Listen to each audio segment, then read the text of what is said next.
Uh, Good afternoon, everyone. Welcome to our seminar, to today's seminar. We are so pleased to have you here with us at the Semeru Global Network seminar. My name is Ulfa Alivia, but people usually call me Uli. You can call me Uli or Ulfa. I'm a qualitative researcher at Semeru, as well as the head of education cluster. And today I will be your moderator for this seminar. So some of you might not be familiar with Semeru. So I will introduce a bit about Semeru. Semeru is an independent research institute. We are focused on policy studies, on socio-economic studies. Our work covers a wide range of socio-economic issues, especially those that related to poverty and inequality. Education is also one of the topic that we have in Semeru. We have several research in educational topic. And this seminar, which called Semeru Global Network, and we can abbreviate it as SGN. SGN seminar is a platform for individuals who have previously worked or interned at Semeru.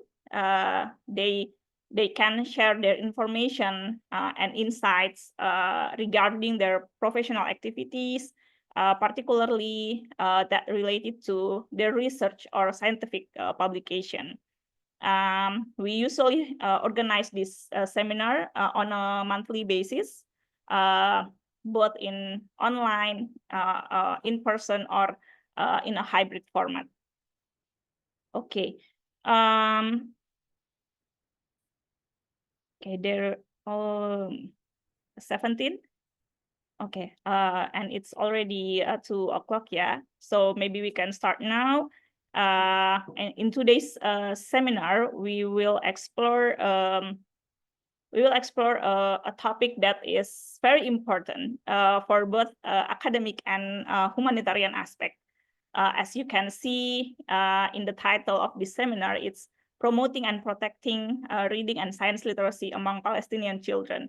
So as we all know that the current condition of Palestine is very heartbreaking, and maybe today's seminar will give you some insight about the education for the Palestinian children refugee. And today's presentation will be delivered by Youssef Khalifa Alegfeli.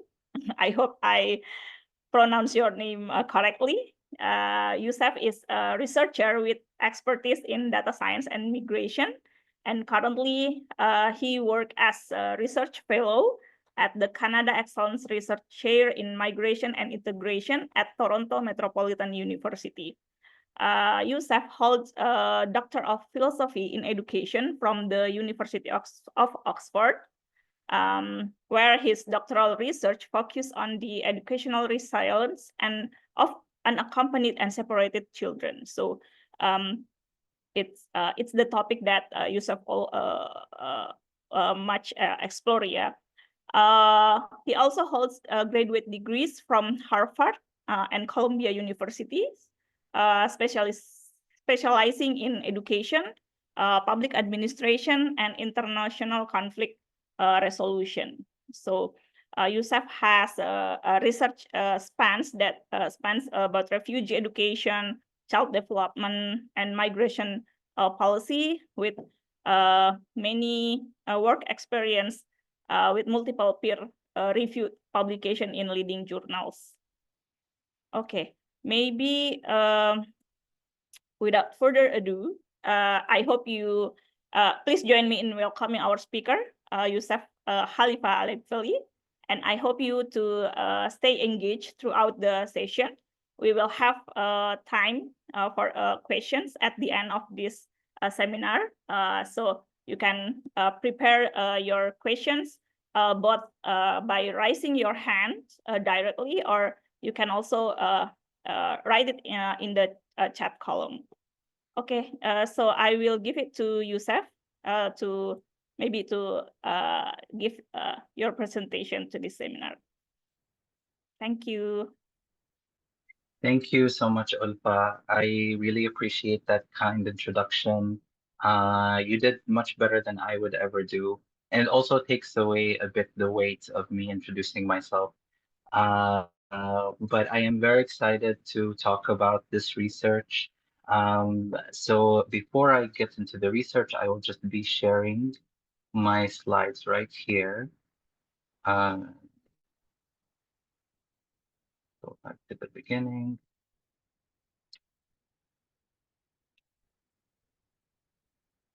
Okay. So hopefully now you're able to see my slide. So as Ulfa had mentioned, I am based in Toronto, specifically at the Toronto Metropolitan University. And as is tradition in Canada right now, it is important to recognize the history of Toronto, which is known in the Mohawk language as Skarunto, which means where there are trees standing in the water. It is the traditional territories of many First Peoples, including the Mississaugas of the Credit, the Anishinaabe, the Chippewa, the Haudenosaunee, and the Wendat peoples. Given where I work, I am mindful of the broken promises as well as the global structures and systems that have continued to oppress, dispossess, and displace peoples across North America today. In a similar vein, it is very important to continue to remember and talk about Palestine, where occupation, apartheid, and genocide has killed over 60,000 people, including over 18,000 children. And estimates show that this could be upwards to double the number of 60,000, i.e., 120,000. I have been working on Palestinian education since 2019 as part of my doctoral research. Initially, I had focused only on Palestinian unaccompanied and separated children, within the broader aim of trying to understand educational resilience of unaccompanied and separated children, i.e., children who end up in another country as refugees but without their parents.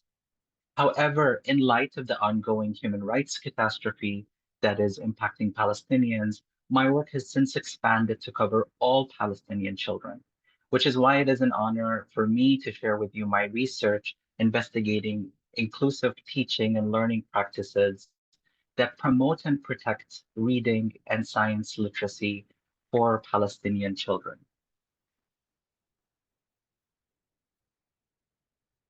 So to understand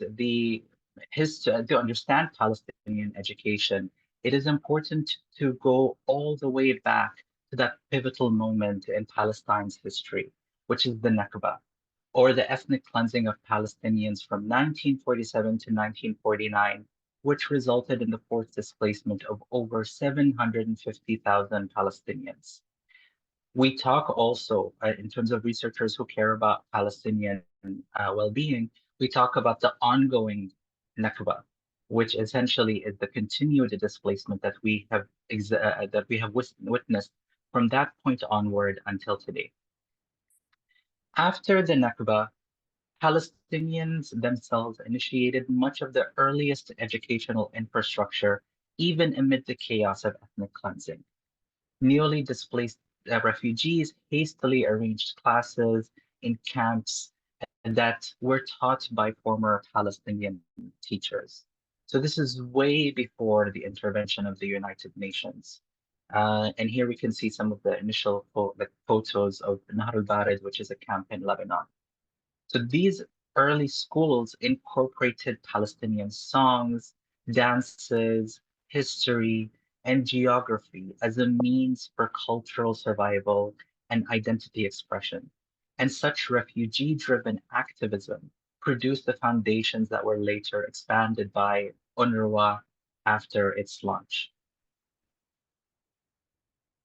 In 1949, UNRWA, or the United Nations Relief and Works Agency, was created as a human development agency to provide relief and work programs such as in terms of education, health, and social care for newly displaced Palestinian refugees in Jordan, Lebanon, Syria, and what is now East Jerusalem, the West Bank, and the Gaza Strip.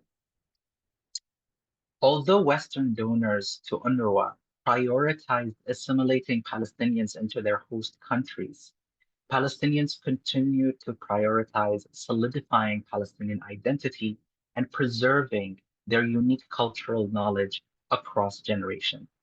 For example, the Palestinians successfully campaigned to reframe the educational services that they were receiving to incorporate their unique experiences and their cultural heritage. By the late 1960s, that sustained activism amongst Palestinians towards their education led to the addition of more Palestinian historical context into textbooks. Given this history, education holds immense significance for Palestinians in exile, both as a practical means to socioeconomic mobility in exile, but more profoundly as a space to sustain Palestinian identity and reaffirm their right to return. For this study, I tried to rely a lot on local conceptualizations of resilience in order to investigate inclusive teaching and learning practices. Over time, throughout academia, the framing of educational resilience and resilience more broadly had been dominated by Western and neoliberal conceptualizations of the term that unfairly responsibilize children. However, unlike those more neoliberal conceptualizations often found in the West, Palestinian conceptualization of resilience is a collective one that is deeply tied to place, culture, and community. And this can be best explained through understanding sumud, or as it is in Arabic, steadfastness or perseverance. To Palestinians, sumud is the preservation of their cultural heritage, their communal cohesion, and their attachment to their homeland as a form of survival in the context of military occupation, forced displacement, and chronic adversity. Taking that localized conceptualization of resilience, I then wanted to operationalize educational resilience for quantitative research. And here I relied on the more traditional resilience literature that has been existed over the past few decades. In this study, I define educational resilience as being the presence of positive educational outcomes despite exposure to significant risk or severe adversity, such as being the result of so essentially it is the result of a dynamic engagement between the student and their immediate environment, and as being specific to the socio-ecological and socio-interactional context of the subject. I know these are very academic words, but this is a definition that I developed through my doctoral research. And during the Q&A, I'll be happy to share with you a link to that doctoral research so that you can understand more how I came to this definition.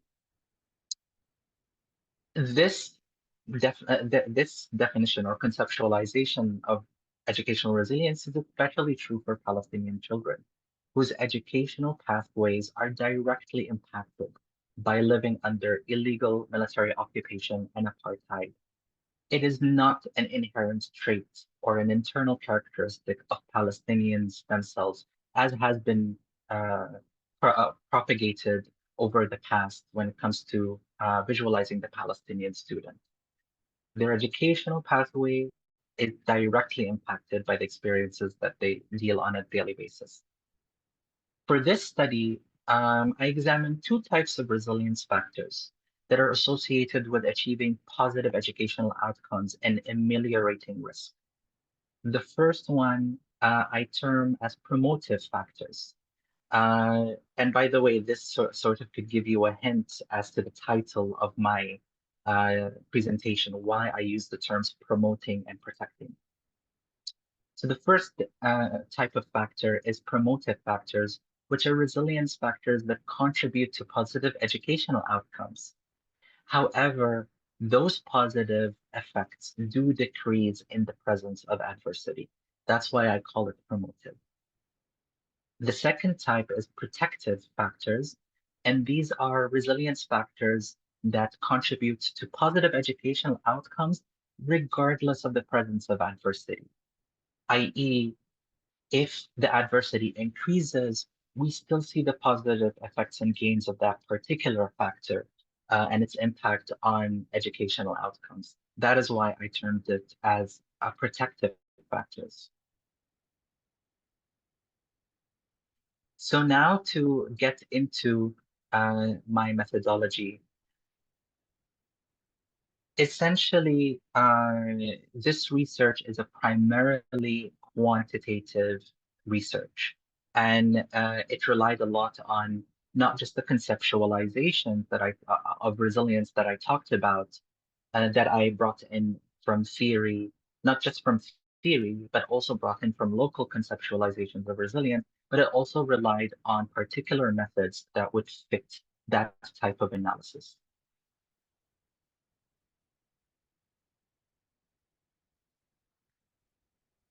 So in terms of the research objectives, the goal of this particular study, and I have posted the study at the bottom link. If you want to screenshot it or if you want to type in the link that is provided, you can immediately see the study and utilize it in your future research. But essentially, the objective of my study was to identify which learning and teaching practices function as promotive factors in reading literacy and science literacy for Palestinian students, and which learning and teaching practices function as protective factors in reading literacy and science literacy for Palestinian students.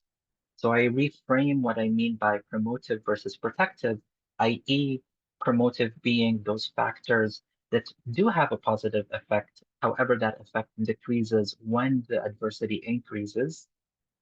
Whereas promotive here, I mean by those factors that do have a positive effect, and they are not necessarily impacted by the increase in risk and adversity. But it's something that does change depending on the context of the adversity that one faces.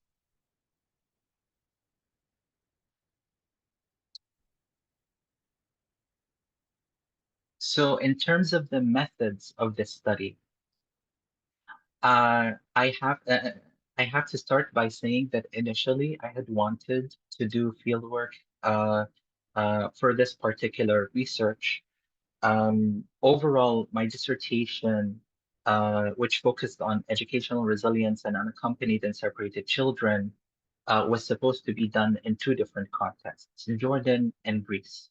However, because of the pandemic, I had told you that I started in 2019, but as I got into 2020, the whole world got into the pandemic. I wasn't able to go to Jordan to do this study, so I had to rely on secondary data analysis. Uh, and in my research, I was able to identify PISA in particular as being a rich data set that contained hidden but very rich information on education for Palestinians. So to define what PISA is, it assesses the extent to which students have acquired near the end of their compulsory education key knowledge and skills that are essential for full participation in modern society. This is the definition that is provided by the OECD, or the Organization for Economic. Um, I actually forgot the CD, but it's OECD is famous. So this is the definition that was provided by OECD specifically, but essentially OECD does this by measuring the scholastic performance of 15-year-old students in reading, mathematics, and sciences. For this study, I looked specifically at two waves of the PISA and examined them. The first wave is the PISA 2009, which contains assessment results from 410 15 to 16-year-old Palestinian students in 13 UNRWA schools in Jordan. And I then use the PISA 2015, which contains assessment results from 869 15-year-old to 16-year-old Palestinian students in 28 UNRWA schools in Jordan.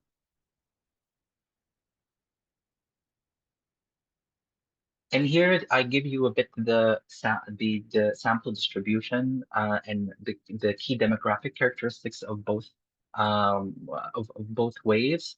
In terms of age, both of them were around 15 to 16-year-old on average.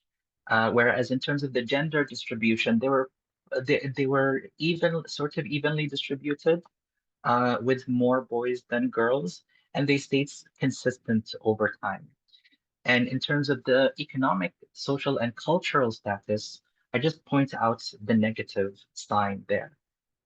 In PISA, they have their own index, which is called the economic, social, and cultural status, which is meant to be a proxy for socioeconomic development, or socioeconomic mobility.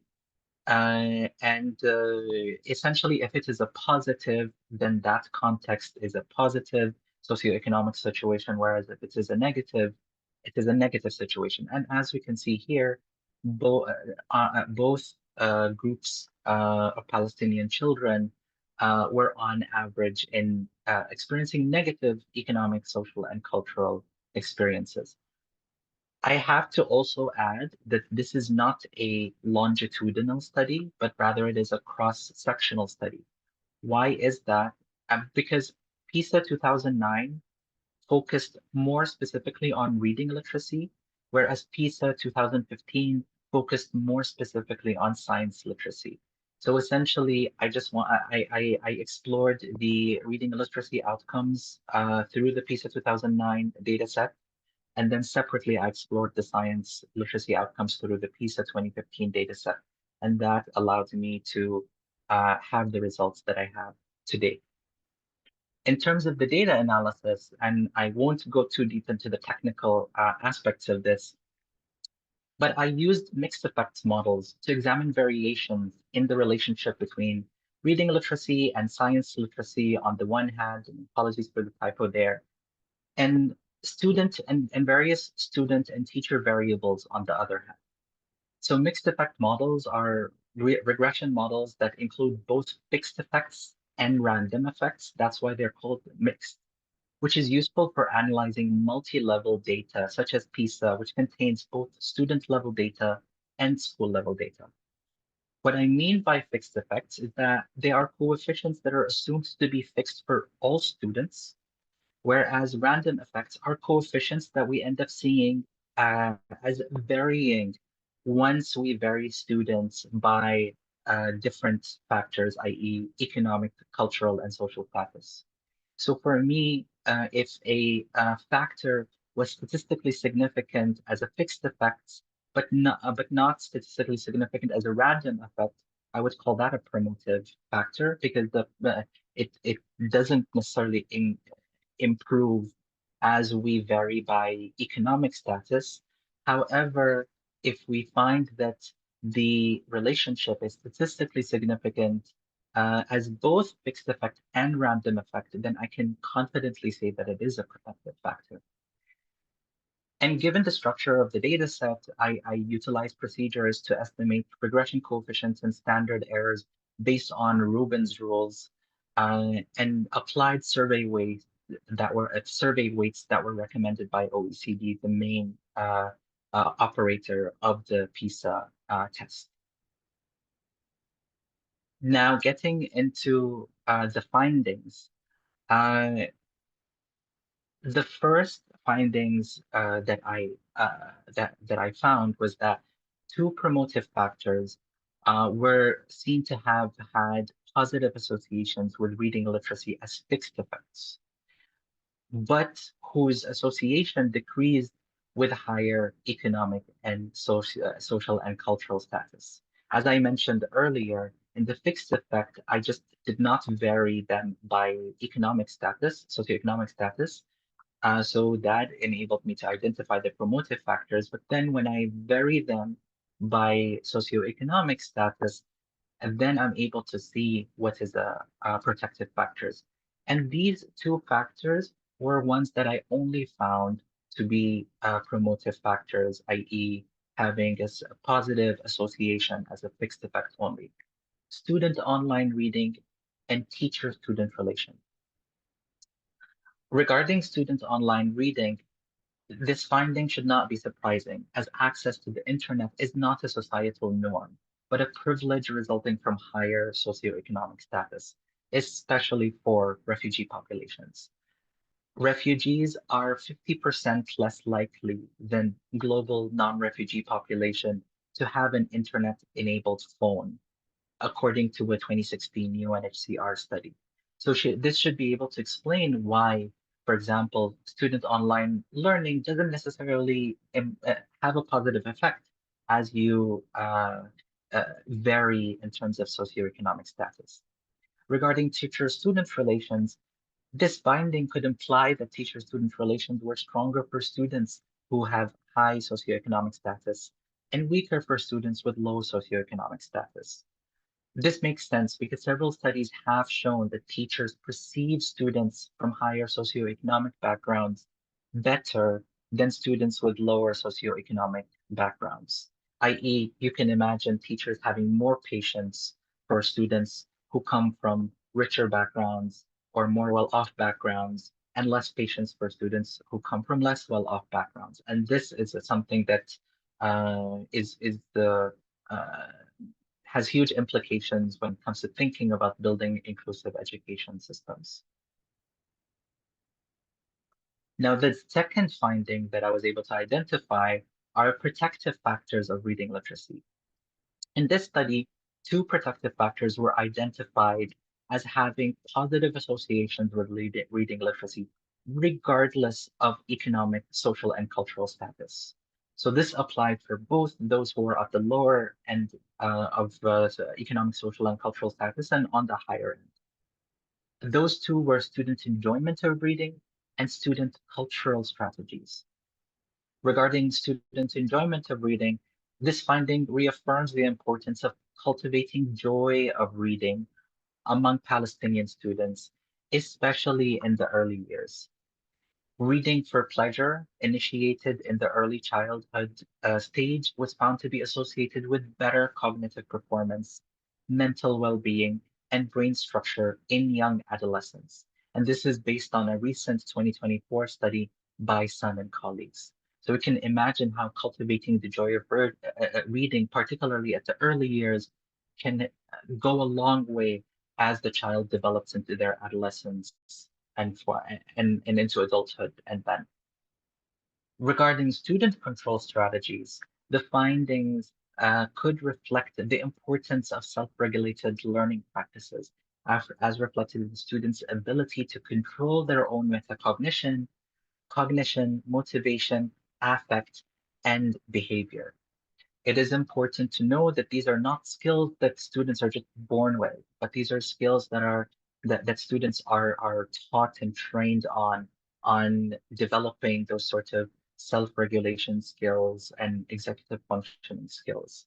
But as you can imagine, in contexts that tends to be have much more adverse stress, this does tends to be difficult. However, once the student is able to uh, develop those types of learning practices, it can go a long way. Now, in terms of science literacy, two protective factors were identified in this study as having positive association with science literacy, regardless of economic, social, and cultural status. Student awareness of environmental matters and student epistemological beliefs about science. And we'll explain this in a bit. Regarding student awareness of environmental matters, this finding warrants the importance of integrating environmental education, such as represented through going on field work and doing practice-oriented education into traditional science classrooms. Teaching and learning about environmental matters helps students identify, apply, and analyze abstract scientific concepts to their environmental surroundings, thereby increasing their scientific knowledge. Regarding student epistemological beliefs about science, this finding reaffirms the need to emphasize epistemic reasoning in science education. What I mean by epistemic reasoning, it's basically students' ability to understand what is a theory, what is a hypothesis, what is scientific evidence, and not just rely on content or procedural knowledge that is learned through rote learning or memorization about scientific concepts and constructs. And I will talk in a bit about implications of how it is important to be able to think about epistemic reasoning and how to manifest that rather than just relying on rote learning and memorization strategies when it comes to the sciences. So the findings of the study carry important implications for reading and science educators in particular, specifically those who plan to work with Palestinian children. And these are the audience that I particularly want to be able to reach with this study. So for reading educators, in the context of reading education, creating a classroom environment that fosters students' love of reading, such as by incorporating Palestinian literature into curriculums and encouraging student use of control strategies such as goal setting and planning study sessions may enhance Palestinian students' reading literacy despite adversity. Uh, this aligns with research that has been done in the past on inclusive education for refugees, which emphasizes the need for holistic approaches that address not only academic content, but also the socio-emotional well-being, and I add to that the socio-economic realities of refugee students. And for this part, I found a few really good videos on how Palestinians are able to reflect that through right now in Gaza through their constant day-to-day dealings with the complex adversities that they have to face.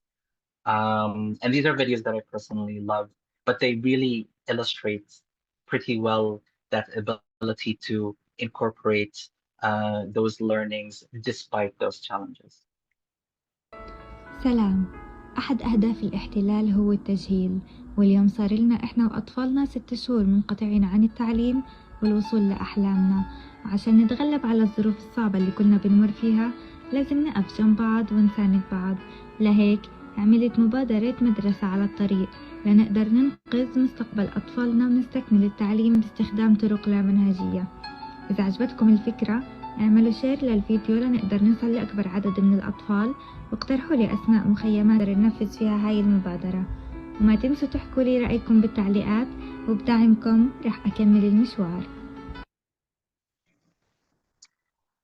So this video is of a project that I really enjoy following. So you can actually follow that account right there. I placed the placeholder at the bottom, but it reflects that ability to still continue education, particularly focusing on different strategies despite current adversities. Now, for science educators, in the context of science education, the study's findings highlight the importance of fostering students' awareness of environmental issues and encouraging positive epistemological beliefs about science. This can be achieved by learning about the flora and fauna of their Palestinian homeland, understanding ecological concerns associated with experiencing war, and sustainable practices that promote environmental conservation. Palestinian students can also greatly benefit from learning that prioritizes scientific inquiry and evidence-based reasoning, rather than rote learning of scientific concepts. So this video is an example of how Palestinians themselves are actually educating the rest of the world about their own flora and fauna. And it comes from Bisan, who's now an Emmy Award-winning Palestinian journalist, but whose account was an important source for understanding the Palestinian experience during this ongoing genocide. Hi everyone, I'm gonna show you a very spiky wild plant that my grandmother used to eat. We call it in Arabic khurfish. So that's the khurfish. Okay, see? I'm gonna show you now how we eat it. Maybe I can put the phone here. I'm gonna show you now how we eat the khurfish, okay? We grab a leaf like this. We remove the spiky edges. My grandmother used to be faster actually. Allah yarhamha. May she rest in peace. She used to start eating anything green from the ground. Not anything, but the wild plants like this from the ground whenever she gets sick or before the winter for her immune system. So yeah, this is the khurfish. You do this without any spikes. Good and healthy. Salty. Good. Maybe I can take more. Wow. And this is how my grandmother used to boost her immune system. And I promise that this is my last slide. I'm not sure if I went a bit over time, but all of this re-emphasizes the importance of considering and recognizing sumud in education. So in addition to the lessons that I have shared for reading educators and for science educators, for people who care about Palestinian education, it is important to recognize, and particularly for thinking about inclusive teaching practices, it is important to recognize the educational resilience or sumud of Palestinian students, as that can empower them to thrive, not just academically and individually, but also for the benefits of their families and communities down the line. This is related to other research that has been done in refugee education, which showed that pedagogical strategies that integrate refugee cultural knowledge are crucial for fostering refugee student engagement.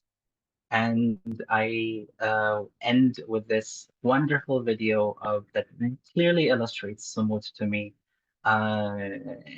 which I hope is able to also communicate the same sort of thinking or realization that I have made when I see this video or when I see similar videos.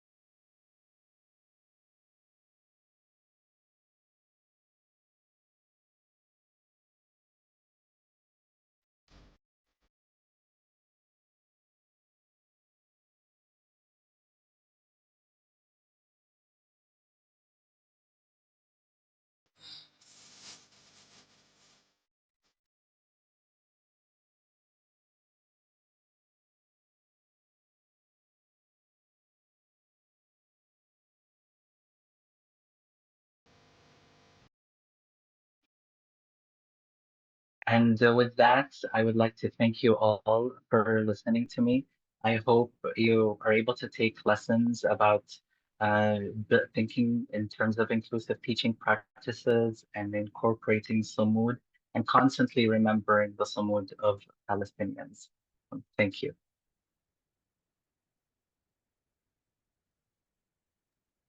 Okay. Okay. Thank you, Youssef, for your very insightful presentation. Now we will have the question and answer session. So if you guys have questions, you can directly raise your hand, ask the Youssef here, or you can also put your question in the chat box. Maybe for now I will let you that want to give your direct question to Yusuf. Please raise your hand if you have any questions regarding the presentation. Yang mau langsung dulu.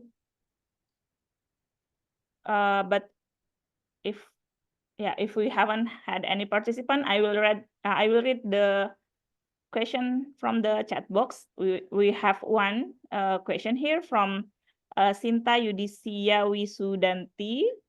Okay. Dear Mr. Yusuf, I'm always amazed with the children on Palestine, especially in Gaza. Do they have access to reading materials such as books, ebook, magazines, etc.? How do they get it? Even more in this hard situation. Or maybe the teachers have their own techniques to build literacy awareness. Thank you. Okay. So thank you so much for your question. My personal understanding of how things are getting in is that things are only able to get into Gaza when humanitarian aid is allowed to get in. And as you've seen over the past few months, they haven't been getting in. I do know of aid workers, such as those who are working with the United Nations, who have sort of special, or doctors, or who have special privileges to be able to go in. So they take whatever they're able to, but this does not compare to the truckloads of material, of goods, of food, of medical supplies that are standing at the border, at the Rafah crossing. So this is all depending on the siege and how strong the siege is. Now, there are, in the past, there have been a lot of initiatives that existed before the genocide, and a lot of those initiatives emphasized filling Gaza's libraries with books, and people were donating books constantly because the siege against Gaza was happening for a very long time. And that material, if it wasn't impacted or bombarded, because as we can see, a lot of libraries have been destroyed, that material does get exchanged, traded around. And you see initiatives like the initiative that I showed you in those videos of Palestinians themselves utilizing whatever they have, including their own physical abilities, like, walking from camp to camp, to be able to still, provide those resources and provide that educational learning. And lastly, I want to emphasize about ebooks. It all depends on internet connection. And we know that internet connection is under the control of the occupying force, under the control of Israel. So those restrictions do make it very difficult for even children to, or adults themselves, to access ebooks and other online materials. And that's why my finding sort of emphasizes that online learning, or online reading in particular, really depends on how high or low that adversity that they're experiencing. And if the adversity is high, then we're not seeing that much effect in terms of online reading. So hopefully that answered your question, and I'm happy to answer follow-up questions. Thank you, Yusuf. So, Sinta, you have any follow-up questions? If not, okay. Yeah. The second question come from Aprilina Prastari. Salam, Yusuf. This is a very beautiful research and findings. Yeah, I agree with you. Just wondering, did you analyze how their parents have done before to stimulate their passion for knowledge? Because this is, I think, it's one of the factors, yeah, in your findings.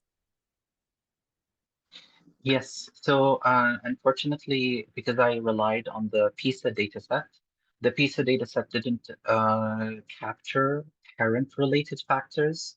They only captured student-related factors or teacher-related factors. So most of the my analysis was focused only on teaching practices. However, there has been studies, and there's one that I forgot its name, but it was actually published just a few weeks before the genocide started, that focused a lot on parental practices, but also the hardships that parents have to deal with in Gaza, that makes it hard for them to to support their children's educational development. Um, Maybe I could, I could look it up uh, and send it to you here. Um, a humanitarian, uh, uh, um, and I know which journal it is, so I can easily share you the link.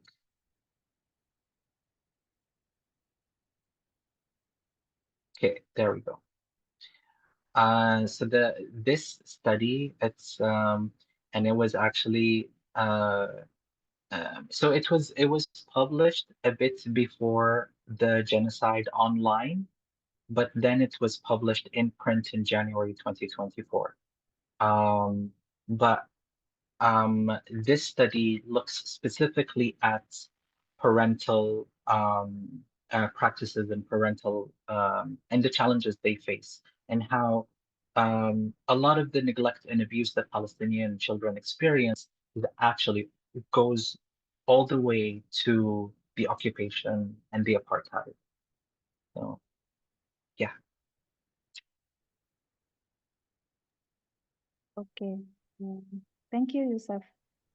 Yeah, I think I think Ibu April Lina Prastari has also done with her questions. We have here one participant that raised her hand, Sylvie. Please introduce yourself, maybe your name and your affiliation. Yes, thank you, Mauli. Hi, Yosef. Thank you for the wonderful presentations. My name is Ulfia from Smeru as well, Mbak Ulfa Alivia partner. So, I'm interested about your findings, especially about education in the context of refugee children is actually not only about teaching and learning, but also incorporating how the teacher can address their emotional and social well-being. There's emotional and psychological well-being, as you mentioned before, right? So my question would be, can you elaborate more on how the teachers in the camp or in the field address this kind of psychological well-being, as at the same time they also teach the children about the literacy and numeracy. And the second one is that teaching students in the context of conflicts, especially learning at camp, is very very dynamics, and maybe very in the they face temporary conditions, right? So do you also analyze about how they maintain their sustainability about learning and teaching at camp, because it might be very temporary, especially they stay at Jordan, right? So yeah, that would be Mhm. my two questions. Thank you. Yes. So it is important to emphasize that unfortunately my research is not had not been conducted specifically in Gaza, but specifically in Jordan through within the UNRWA schools there, and I had to rely on secondary data to do the analysis. But still, the findings are transferable across Palestinian experiences. So, in terms of the socio-emotional aspect, what I found as something that constantly worked, and what I feel is not something I personally found that something that other Palestinian researchers and researchers who care about the Palestinian education have similarly found, which is the idea of sumud. If the pedagogical or learning practices do not incorporate recognition of their cultural background, of their cultural experience, of the realities that they have to face in terms of, let's say, military occupation and apartheid, if they are within Palestine, or in terms of genocide, as we see in Gaza, or whether it is them being in exile, such as in Jordan, Lebanon, Syria, etc. If if the education that they're receiving is something that is apolitical, does not recognize how politicized their life and reality is, then it doesn't really have much effect for them or use for them, because it doesn't recognize their experiences. It doesn't recognize the strife that they go to.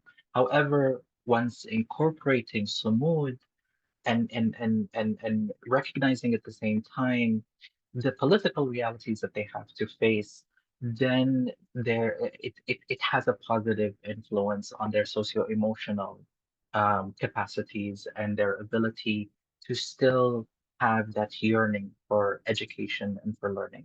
So that's on the socio-emotional aspect.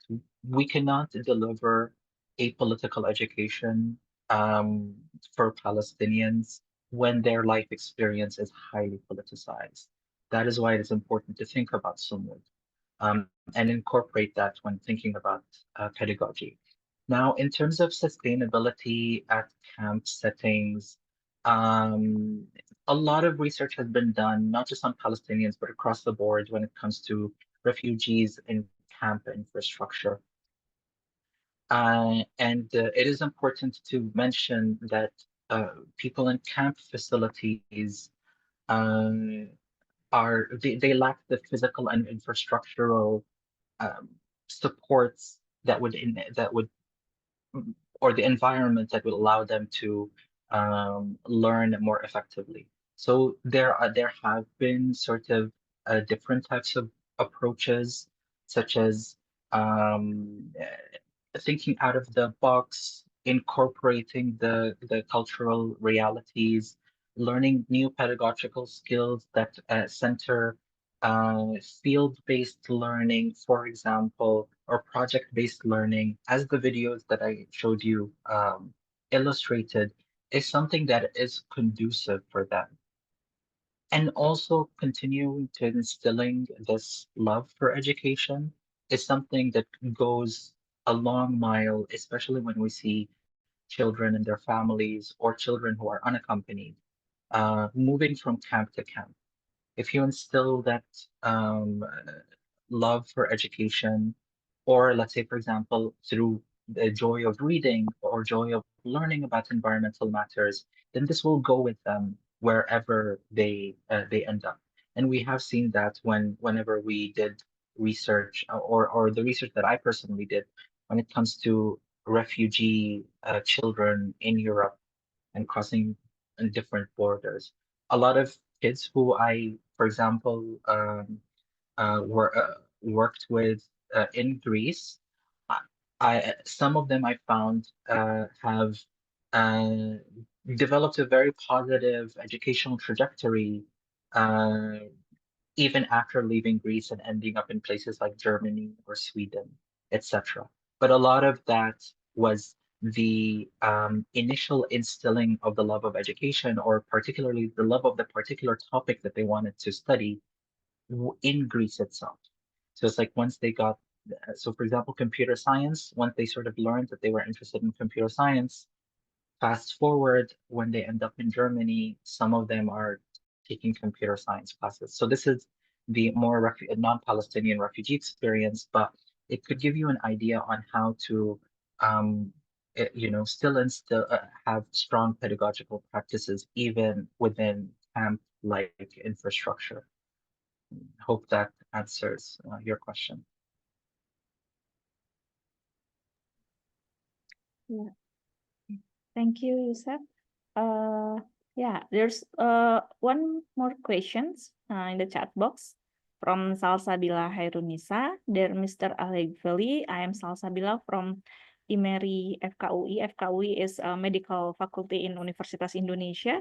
Thank you so much for your insightful presentation. I'm deeply inspired by the Palestinians' love for their cultural heritage, especially in the form of poetry, and how education is such an important part of their identity and life.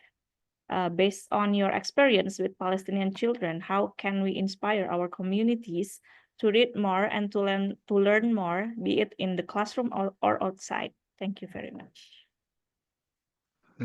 Thank you. I do go back to talking about instilling those that joy of learning at the early years. Like, for example, that particular study that I referenced in my presentation, and I'll pull it up right now, actually, if I can. But there was this particular study that was done recently by Sun and colleagues it's a 2024 study, which unfortunately I have not put the link in my presentation, so I might actually share it with you later.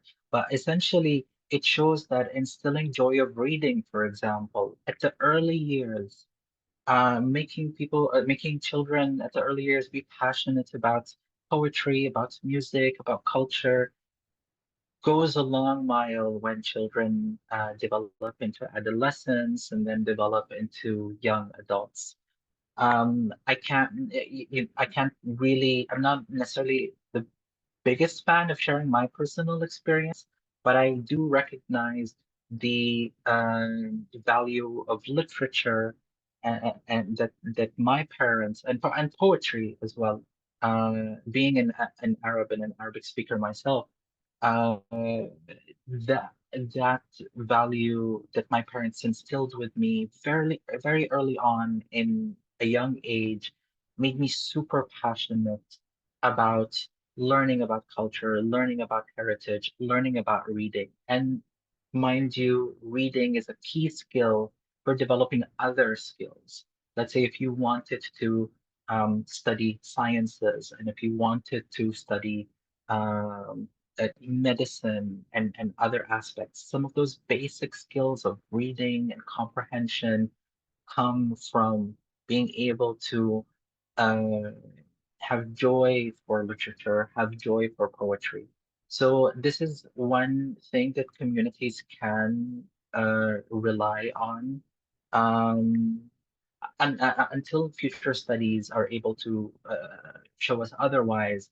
But definitely instilling the joy of reading and the joy of learning, such as, for example, about environmental matters as at an early age, does help with communities developing, individuals who are passionate about these topics, and also developing the skills that they would need to be able to, uh, let's say, succeed in other topics as well, such as the importance of reading and comprehension for the sciences, mathematics, engineering, and so forth. And I had promised to share my dissertation for people who were curious about my conceptualization of educational resilience and where that came out of. So I'm sharing with you the link to my dissertation right here, and it's open access, and you can download it and read it. But I can give you an idea on where my thinking about educational resilience, how it developed, and where it ended up. And the particular study that I was presenting today, which is on inclusive practices, is an extension of that of that intellectual development. Um, the paper is not published in my dissertation, but hopefully, just copying this. The pa- the paper that I presented today is not published in my dissertation, but a lot of the thinking and the intellectual background comes from the intellectual exploration that I did as part of my presentation, and it helps me to sort of think better about Sumud and why Sumud is important in education. Okay, thank you, Yusuf. I think we still have 2 more questions here in the chat box. Many people is interested with your research.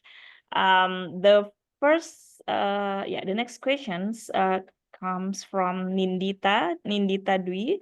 Dear Mr. Yusuf, thank you for your insightful first presentation. I am Nindita Dwi. I am recently graduated from IOE UCL as a master's student taking a science education. So your research inspired me a lot. I am interested in your finding that the influence of the teacher-student relationship might be decreased by socioeconomic and cultural conditions. In my view, during times of adversity, both students and teachers might not have the opportunity to consider students' socioeconomic backgrounds, etc.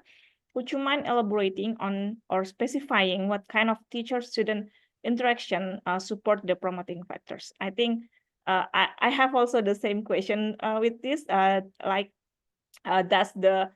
Is there any factors like teacher bias when they see the background of the student and it influenced in the findings? It influenced the reading literacy in the Palestinian children. Yes, thank you for your question. And I really appreciate that observation that you made. I also go back to that study that I shared earlier in response to Aprilina's question, because that study actually showcases in a similar way the adversity that not just, students go through, but also their parents and how that can affect the parents' ability to give care and to give learning. The same thing is true with teachers.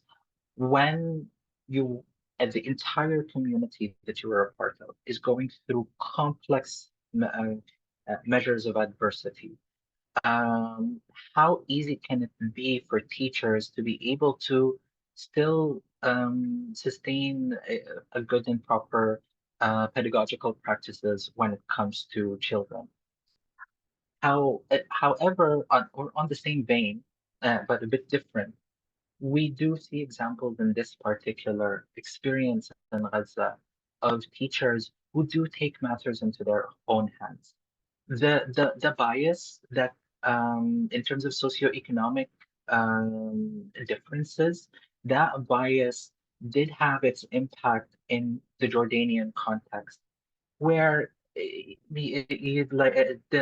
despite the adversity of living in refugee camps or refugee like situations, these are communities that have been there for intergenerationally for a very long time, and the schools, the UNRWA schools that cater them, have been institutionally strong to the point that there are studies that show that UNRWA schools actually produce better outcomes than other schools in Jordan.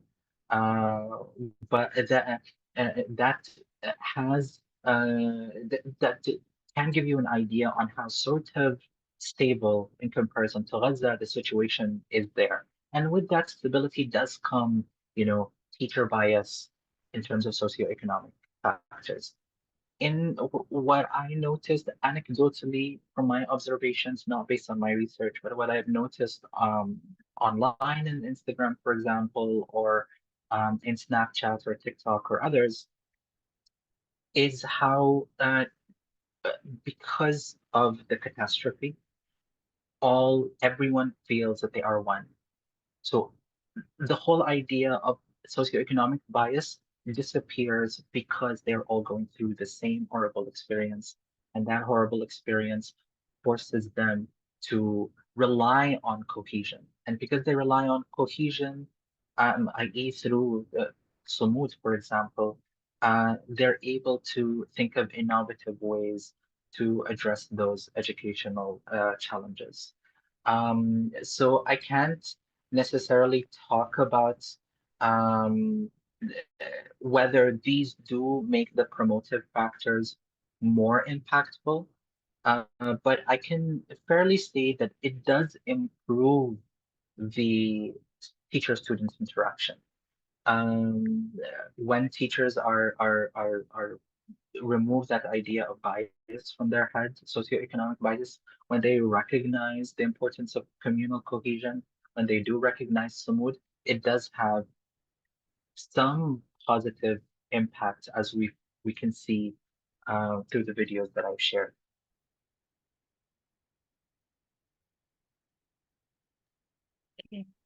Okay, thank you, Yusuf. Okay, before we go to the next questions, I will like to remind you all to fill out the attendance form and post-event survey. So let us know how we did, so we can do better events in the future. Okay, so next questions comes from Oza. Hi, Mr. Youssef. Your research is truly inspiring. My name is Rojua. We call here Oza. I'm a junior researcher at Smeru. During your research, have you explored or come across the influence of religious factors on education in Palestine? Also, given the current situation, would it be feasible for researchers to conduct primary qualitative research, such as interviews with Palestinian students and educators? Thank you. Thank you, Oza, for the question. So I didn't explore the influence of religious factors. However, I do know anecdotally that faith in God is something that is very important, that provides that will for survival that exists in the Palestinian experience. And that faith in God does manifest not just in Islamic ways, but also in Christian ways. In one of the photos that I've shared, in a couple of the photos that I've shared, I've shown you how at the very start you see someone who's dressed in an Islamic religious garb immediately filling in the role of the teacher, educating the kids on language. In another photo, and I didn't really caption it that way, but it showed the photo of the Mar Elias camp in Lebanon, which is a Christian majority Palestinian refugee camp in Lebanon, which exists to this day.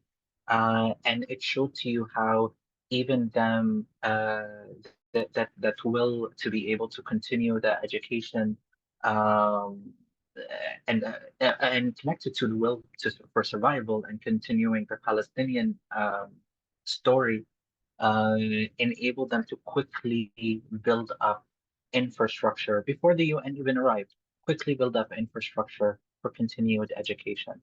So I do know anecdotally that faith in God or faith in personal religious factors may be able to help in solidifying that will for survival, despite regardless of the religious background.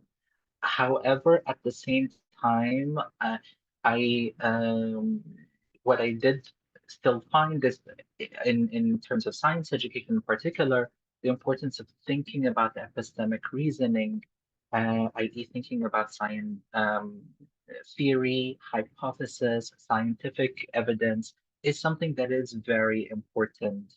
Uh, so that aspect of secular education does play a bit of a role in enabling them to increase their science literacy. So you can have passion for God, you can have passion for religion, and that still sustains your will for survival. Because in certain situations you have nothing but God to turn to, while at the same time still trying to benefit from aspects of secular education, such as thinking about theory and hypothesis and examining the evidence and empirical thinking when it comes to dealing with um, different types of topics, such as in the sciences. Now, in terms of would it be feasible for researchers to conduct primary qualitative research, such as interviews Yes, it is, and there are a lot of people who've done a qualitative research. Not much people actually have done quantitative research, so I'm sort of trying to fill that gap. But a lot of people have done excellent qualitative research around Palestinian education, um, and I think of people like Ms. Naqatto or like Dina Kawan, sorry, Dina Kiwan who've written about the Palestinian education experience. Um, is it feasible now? It really depends on the context. It might be hard to do the research in Gaza, but I do know people who are doing research in Gaza using just interviews and observational methods.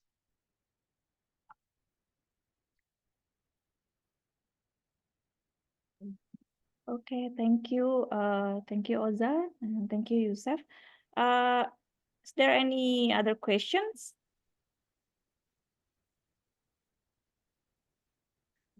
Okay, maybe I want to ask. Yeah.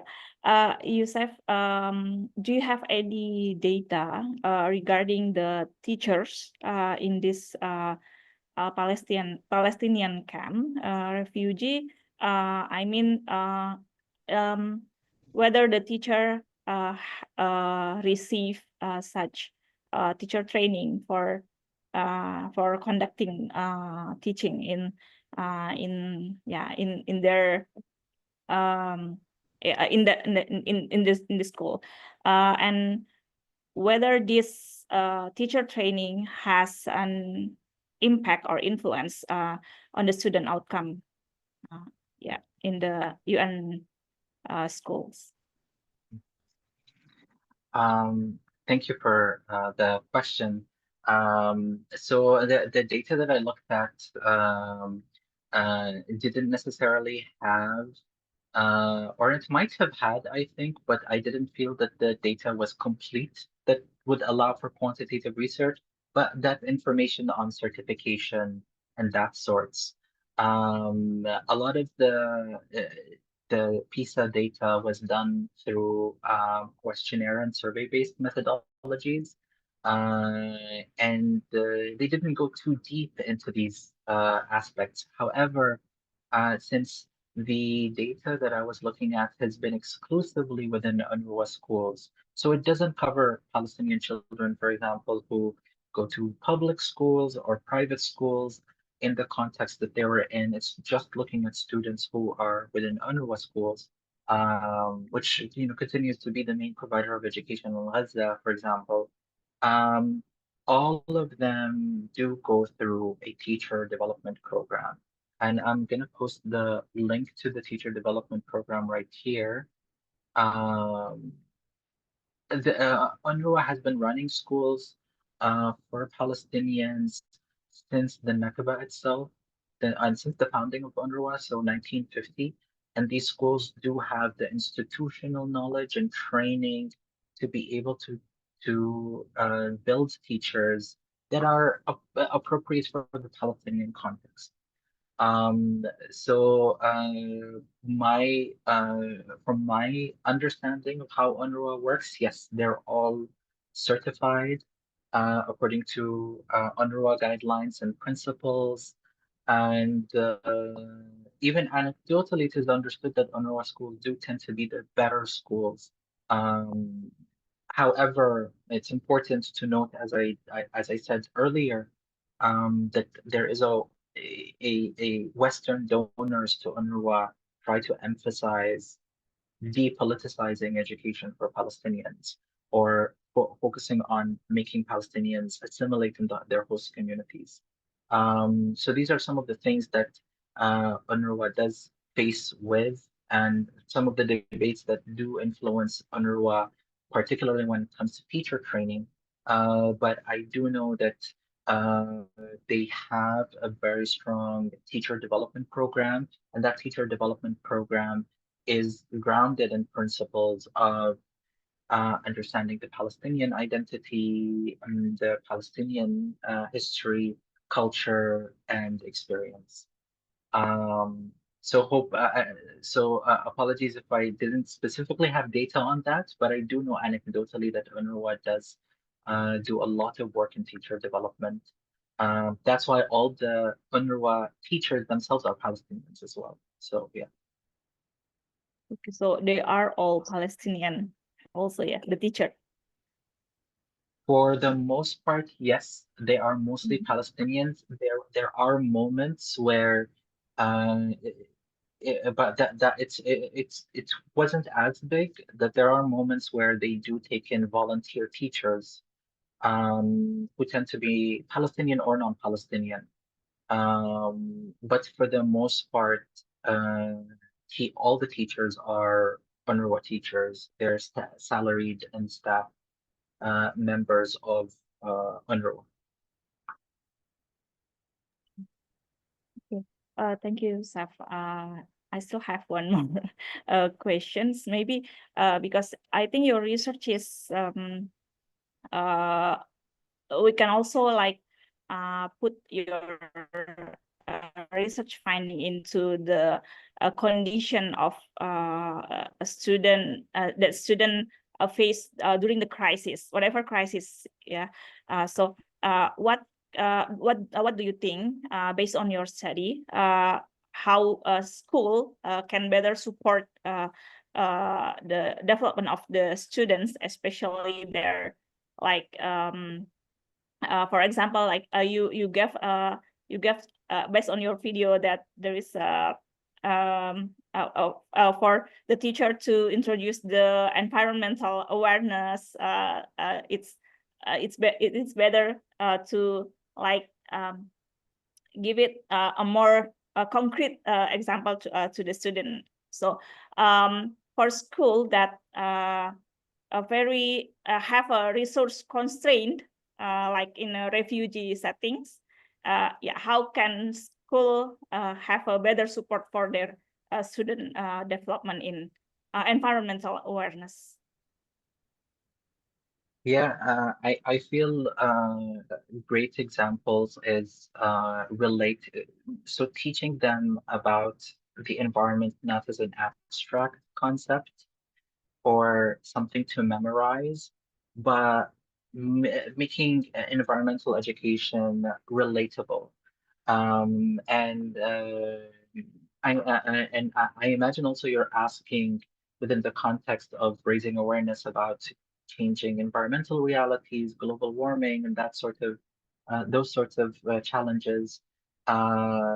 It's essentially a lot of that is reminding the students of their placement and their positionality within the environment and within the ecosystem, that they are a member of that ecosystem. And one ways where that could be possible is through allowing them to explore the flora and fauna of their immediate surroundings and understanding how that flora and fauna flourishes or what are the vulnerabilities that they have to face.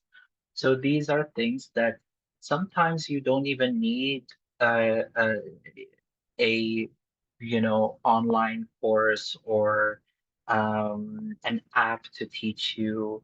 All what you need is to go out and explore the fauna and flora and fauna more immediately. Um, and sometimes relating that to faith as well is something that can be useful in terms of the idea of considering that all of this world that we have to care about is something that has been given to us as a gift that we need to care for. So relating this to a sort of cultural responsibility or a religious responsibility or just a human responsibility if you do identify as someone who might be secular.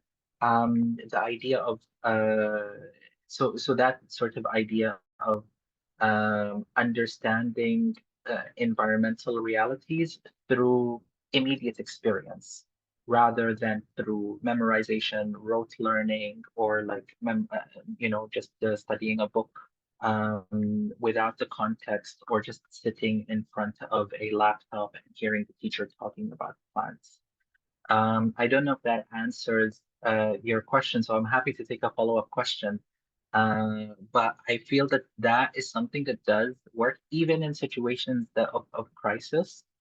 Um, it could work because I do see examples of in camp-like situations. This is anecdotally, but also related to the research that I talked about.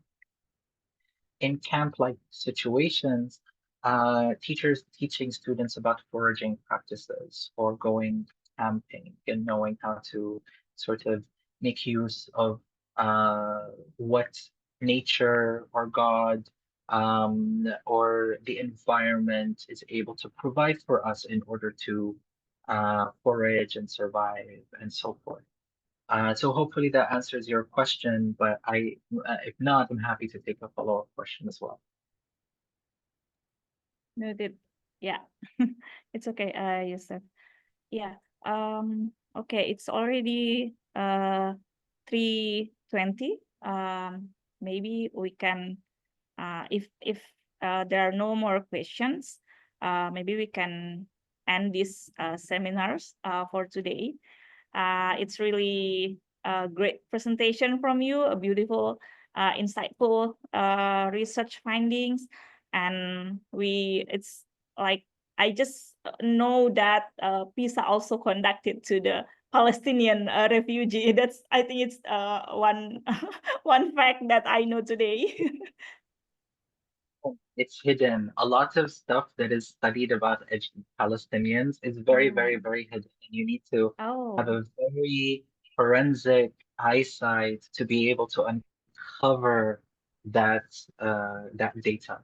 And okay. this could be something that also affects other groups that are oppressed, stateless people, etc. But there is stuff that can be identified. I don't think um, uh, or however, PISA did start recently in 2022 for the first time to study Palestinians within Palestine, Oh, as cool. opposed to in the past studying Palestinians, but within the Jordan context or the Lebanon context.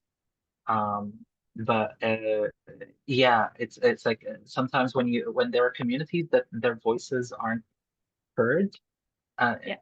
that's where you use your forensic and intellectual capability to really dig in to uncover that research. And yeah, Yeah. So the data is open to the public, the PISA in 2022. Yeah.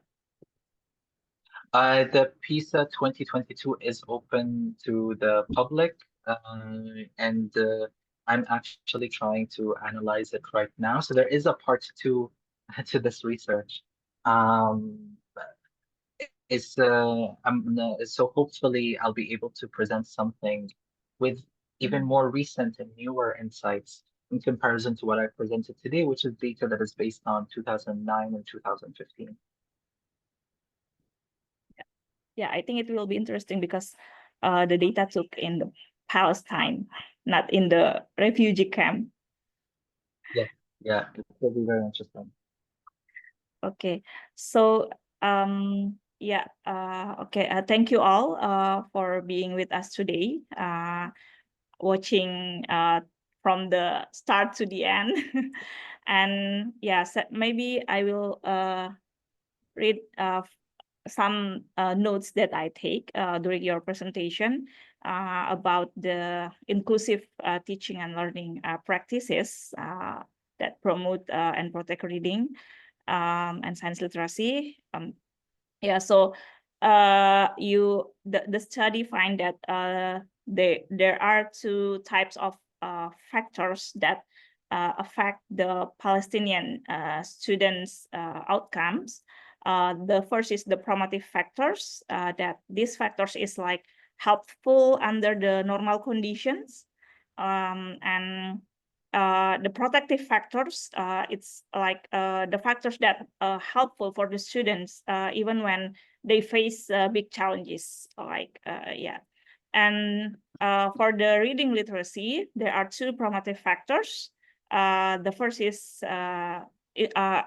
online reading, using internet for reading, and the positive relationship between teachers and students. I think this is whatever, like it's not only it's not only happen during the in the Palestinian camps, but I think it's also in the daily setting, the daily school setting. I think it's a really important to have a positive relationship between teachers and students. And for the protective factors that influence the reading literacy, it's the enjoying how students enjoy the reading, the enjoyment of reading, and how students managing their own learning. And for the science literacy, there are only protective factors. There are no promotive factors here. The protective factors is like about they have awareness about the environmental issues, and they have a good understanding about how the science work, not just memorizing the facts and etc. I think in Indonesia curriculum is like that, memorizing. Yeah. So this study shows that how certain learning habits and the teacher behavior it can support the Palestinian students, yeah, even in their hard times. So I think it's important for us to know about this. Because maybe some of us here come as researchers, as well as educators, or maybe activists, yeah, or just simply a fellow humans. But we now have the same understanding that even amid crisis, education will still remain a form of resistance and resilience, as well as a Exactly. source of hope. Yeah. So so let us just carry these lessons forward. Oh, you want to say something? Can I add one more point? You Sure. excellently summarized the findings, and I have to add that one more point, that all of these different factors are factors that can be supported by not just the teacher, but also by the parent. So these are not necessarily factors that are necessarily inherent. So when it comes to teacher-student relations, for example, it's the idea of removing the bias, not seeing any difference. Uh, uh, oh, okay, sorry, I got distracted for a second. Yeah.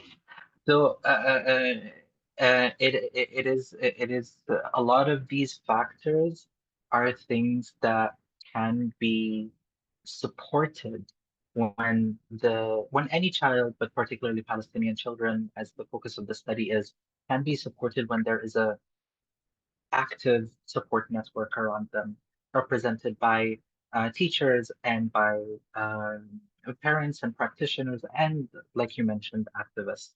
So being able to create that supportive environment goes a long way for children, rather than expecting children to just rely on their own um, and being disappointed when you see unhappy outcomes. So yeah.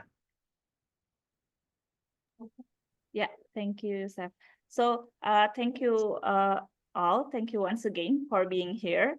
And as we close, let us continue to stand in solidarity with the people of the Palestine. I will close this seminar with only 2 words: Free Palestine. Okay, So people here, we will have a group photo session, if you don't mind. So please turn on your camera if you wish to join. But if you feel like not comfortable for being in the photo, just feel free to keep your camera off.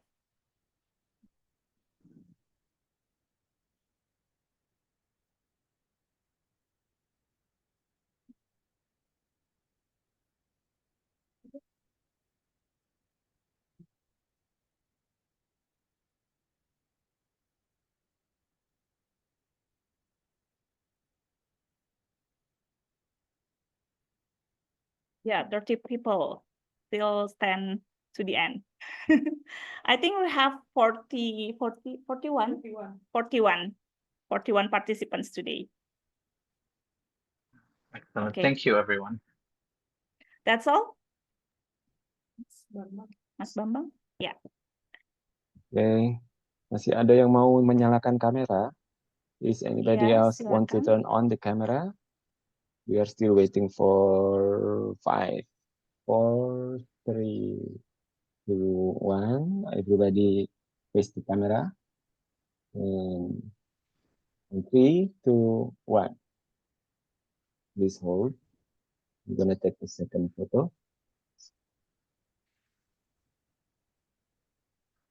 Okay. Let's take a picture again. 3, 2, 1. Thank you. Okay, thank you, everyone. Have a great day. Thank you, Yusuf. Thank you very much. Thank you. Thank you, everyone.